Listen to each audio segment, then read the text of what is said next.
l'historique de la chefferie de Boukoumou date de plus ou moins du XVIe siècle, avec l'immigration bantoue, où une population bantoue de la tribu des Koumou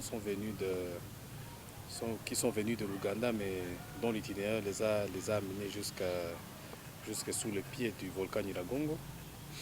Et l'un des premiers rois de Bakumu, qui s'appelait Bikumu et qui est l'ancêtre éponyme de la lignée régnante au Bukumu, est l'ancêtre vraiment du Mwami Kaembe qui est mon arrière-grand-père. Alors, le Mwami Kaembe est considéré comme le premier Mwami du temps moderne de la chefferie de Bukumu. Le Mwami Kaembe a régné de 1897 à 1948, où ses 100 ans un peu vieux a laissé l'intérim de son pouvoir à son fils, à l'un de ses fils aînés, qui s'appelait Bigaruka. Mais son fils aîné Bigaruka s'est rendu coupable de certaines transgressions vis-à-vis de la coutume, mais aussi vis-à-vis de l'administration coloniale à l'époque. Et son père l'a désavoué, en même temps que l'administration, qui l'a révoqué. Et son père a fait appel à l'un de ses fils cadets, qui s'appelait Boutiti, et qui était à l'armée à l'époque, qui fut investi et intronisé conformément à la coutume. Ce qui ne fut pas le cas de son grand frère Bigaruka. Malheureusement, pour lui, il mourut 2 ans après, laissant derrière lui un jeune héritier, un fils mineur, et le pouvoir s'est transmis de régent à régent. Et le pouvoir revint finalement à son frère Bigaruka qui reprit le pouvoir par force. Mais il faut aussi noter que son frère Bigaruka fut maudit. Il fut maudit par son père, ce qui les rend inéligibles vis-à-vis de la coutume. Ce qui les rend inéligibles. Et Bigaruka il régna de 63 à 75. Et de 63 et de 75, son fils Bakungu reprit le trône aussi de la même manière, de manière anarchique, sans être intronisé, sans être investi par le pouvoir public. Son fils Bakungu régna de 75 à 95. Mais déjà à 79, mon père, Kahembe Kabutiti, qui était encore mineur à la mort de son père, commença à réclamer le pouvoir. Mais c'était lors de la Deuxième République où le peuple n'avait rien à dire. Il avait toujours gain de cause, il recevait gain de cause, mais l'exécution devenait un problème. C'est en 1995, lorsque Bakungu mourut, et que l'on plaça là-bas son jeune frère pour faire l'intérim, qui s'appelait Bahame Mushimbiri, qui est d'ailleurs vivant. Bahame Mushimbiri, après la réunion de la famille qui reconnut mon père comme Mwami légitime, démissionna en faveur de l'ayant droit, qui est mon père Kaembe Kabutiti. Mon père Kaembe Kabutiti fut intronisé coutumièrement, investi par le pouvoir public, en 1997 déjà, mais mourut quelques temps après, laissant derrière lui encore un fils mineur, un héritier mineur que je suis. Et comme l'exige la coutume, la famille régnante, les gardiens des coutumes ainsi que tous les notables choisirent mon oncle Carole Boutiti. Mais mon oncle Carole Boutiti étant empêché, laissa la régence à son jeune frère Boutiti Bigiro Jean Bosco. Boutiti Bigiro Jean Bosco régna comme régent jusqu'à 2016, mais il se posa un problème lorsqu'il devait céder le pouvoir. Il n'a pas voulu céder le pouvoir en tant que régent, il a voulu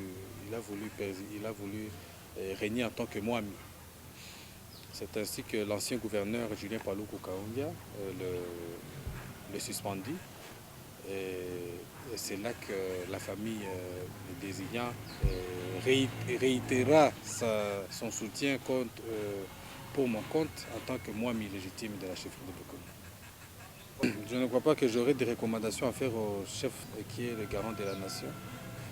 Je crois que si j'avais une recommandation à lui faire, ce serait de suivre la volonté, le mot d'ordre de la famille régnante. Parce que dans notre coutume des Bakumu, c'est la famille régnante qui désigne le Mwami en fonction de sa position de naissance. Et après avoir désigné le Mwami, il le donne au gardien de coutume, les gardiens de coutume qui l'intronise. Donc si les chefs de l'État arrivaient à Goma, je lui recommanderais d'entendre ou de mettre en exécution les recommandations de la famille régnante. Parce que c'est la famille régnante qui est considérée comme le souverain primaire dans la coutume. Il n'y a rien qui bloque dans la résolution de notre conflit. Parce que le chef, il faut d'abord que nous remercions le chef de l'État qui s'est impliqué personnellement, il faut bien le noter, il s'est impliqué personnellement pour la résolution de ces conflits parce qu'il nous a reçus 3 fois. Il a écouté chacun, pièce contre pièce, et il s'est résolu à envoyer une commission neutre qui viendrait de Kinshasa, chapeautée par le ministre délégué aux Affaires coutumières. La commission est déjà arrivée. Elle a fait ses enquêtes, elle est répartie. Je crois qu'il n'y a rien qui bloque parce que là, on entend les conclusions de la commission qui fut chapeautée par le ministre délégué. C'est tout ce qu'on attend et puis voilà, on attend les décisions et comme nous l'avons dit au chef de l'État, les 3 protagonistes, nous nous sommes engagés devant les chefs de l'État, devant aussi la famille régnante et la population qui était présente au gouvernorat, de respecter sportivement les résultats qui sortiront des conclusions de cette commission. Moi, je vais respecter mes engagements. Je me suis engagé devant les chefs de l'État à respecter les résultats de cette enquête. Et je crois que je n'aurai rien à faire. Bon, s'ils vont à l'encontre des recommandations ou de la volonté de la famille régnante, ils vont attirer les conséquences. Ils vont attirer les conséquences. Mais moi, de ma part, je crois que je n'aurai rien à dire parce que je me suis engagé. Je crois qu'un homme, on doit être un homme de parole et respecter ses engagements. Le message que je donnerai à la jeunesse, c'est d'être vigilante. C'est d'être vigilante et de ne pas donner place aux différentes manipulations des politiques véreux, mal intentionnés, qui voudraient hypothéquer l'avenir de la jeunesse à travers le pouvoir coutumier de Bukumu. Et un conseil, c'est que la jeunesse puisse attendre et aller se ranger derrière le choix ou la recommandation de la famille régnante. C'est la famille régnante qui peut donner ou désigner un Mwami.